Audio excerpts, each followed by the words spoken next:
News, सच जरूरी है। नमस्कार दर्शकों, यह है एमएनएस न्यूज नेटवर्क और आप देख रहे हैं एमएनएस न्यूज टीवी। मैं हूं आपके साथ सेजल। तो आइए देखते हैं आज की कुछ खास खबरें। एक नजर डालते हैं आज की हेडलाइंस की ओर। भारत जोड़ो यात्रा के बाद 14 जनवरी से राहुल गांधी शुरू करेंगे भारत न्याय यात्रा। भारतीय कुश्ती संघ निलंबन पर बोले संजय सिंह, पहले सरकार से बात करेंगे फिर लेंगे कानूनी सलाह। कश्मीर का भी गाजा जैसा ही हर्ष होगा, भारत पाकिस्तान संबंधों पर ये क्या बोल गए फारूक अब्दुल्ला। आइए देखते हैं खबरें विस्तार से। भारत जोड़ो यात्रा के बाद 14 जनवरी से राहुल गांधी शुरू करेंगे भारत न्याय यात्रा। कांग्रेस नेता और पार्टी के पूर्व अध्यक्ष राहुल गांधी एक बार फिर पूर्व से पश्चिम तक यात्रा पर निकलेंगे। कांग्रेस पार्टी ने बुधवार को न्याय यात्रा की घोषणा की, जो 14 जनवरी को इंफाल मणिपुर में शुरू होगी और 20 मार्च को मुंबई महाराष्ट्र में समाप्त होने की उम्मीद है। इस यात्रा में राहुल गांधी के युवाओं, महिलाओं और हाशिए पर मौजूद लोगों से बातचीत करने की उम्मीद है। कांग्रेस पार्टी ने कहा कि न्याय यात्रा 6200 किलोमीटर की दूरी तय करेगी। यह मणिपुर, नागालैंड, असम, मेघालय, पश्चिम बंगाल, बिहार, झारखंड, ओडिशा, छत्तीसगढ़, उत्तर प्रदेश, मध्य प्रदेश, राजस्थान, गुजरात और अंत में महाराष्ट्र राज्यों से होकर गुजरेगी। यात्रा 14 राज्यों और 85 जिलों का कवर करेगी। कांग्रेस महासचिव केसी वेणुगोपाल ने बुधवार को इस यात्रा की जानकारी दी। उन्होंने बताया, कांग्रेस कार्य समिति में यह राय बनी कि पार्टी नेता राहुल गांधी को पूर्व से पश्चिम तक यात्रा करनी चाहिए। अखिल भारतीय कांग्रेस कमेटी ने मणिपुर से मुंबई तक 14 जनवरी से 20 मार्च तक भारत न्याय यात्रा आयोजित करने का निर्णय किया है। वेणुगोपाल ने कहा, राहुल गांधी ने कन्याकुमारी से कश्मीर तक 4500 किलोमीटर की भारत जोड़ो यात्रा की थी।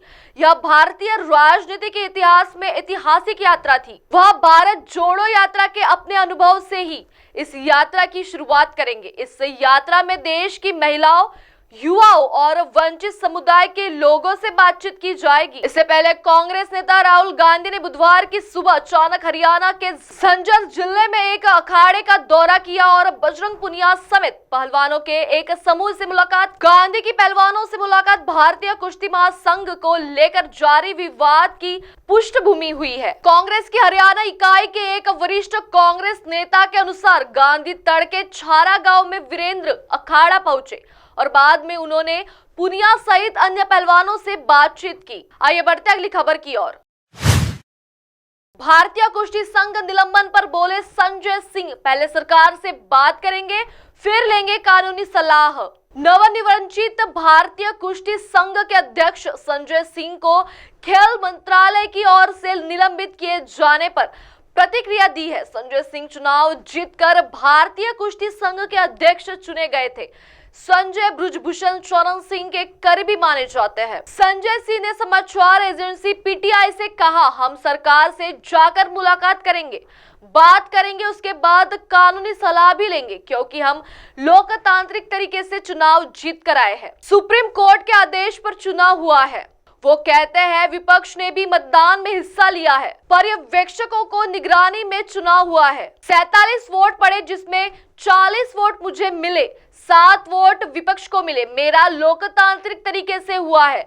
निलंबन को खारिज किया जाए। इससे पहले खेल मंत्रालय के फैसले के बाद बृजभूषण शरण सिंह ने कहा था, अब मेरा कुश्ती से कोई नाता नहीं है, मैं कुश्ती की राजनीति से संन्यास ले चुका हूं। आइए बढ़ते अगली खबर की ओर।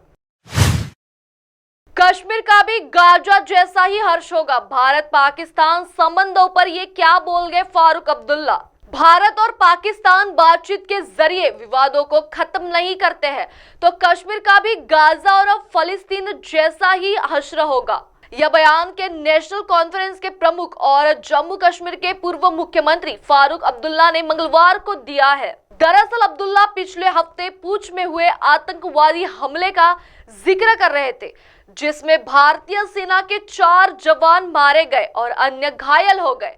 उसके बाद 3 नागरिकों की मौत हो गई। अब्दुल्ला ने आगे कहा कि अगर हम बातचीत के जरिए समाधान नहीं ढूंढते हैं तो हमारा भी वही हाल होगा जो गाजा और फिलिस्तीन पर हो रहा है। जिन पर इजराइल बमबारी कर रहा है। अब्दुल्ला ने बताया कि पूर्व प्रधानमंत्री अटल बिहारी वाजपेयी ने कहा था कि हम अपने दोस्त तो बदल सकते हैं लेकिन पड़ोसी नहीं। अगर हम अपने पड़ोसियों के साथ मित्रवत रहेंगे तो दोनों प्रगति करेंगे। अब्दुल्ला ने पीएम मोदी के एक बयान की याद की जिसमें उन्होंने कहा था कि युद्ध अब कोई विकल्प नहीं है और मामलों को बातचीत के जरिए सुलझाना जाना चाहिए। अब्दुल्ला ने सवालिया अंदाज में कहा कि बातचीत कहाँ है। नवाज शरीफ पाकिस्तान के प्रधानमंत्री बनने वाले हैं और वे कह रहे हैं कि वे भारत के साथ बातचीत करने के लिए तैयार है।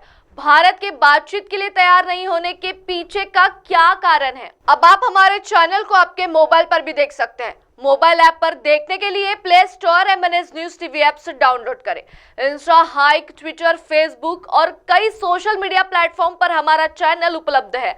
आप इसे यूट्यूब पर भी देख सकते हैं, आप इसे लाइव भी देख सकते हैं www.mnsnewstv.com पर।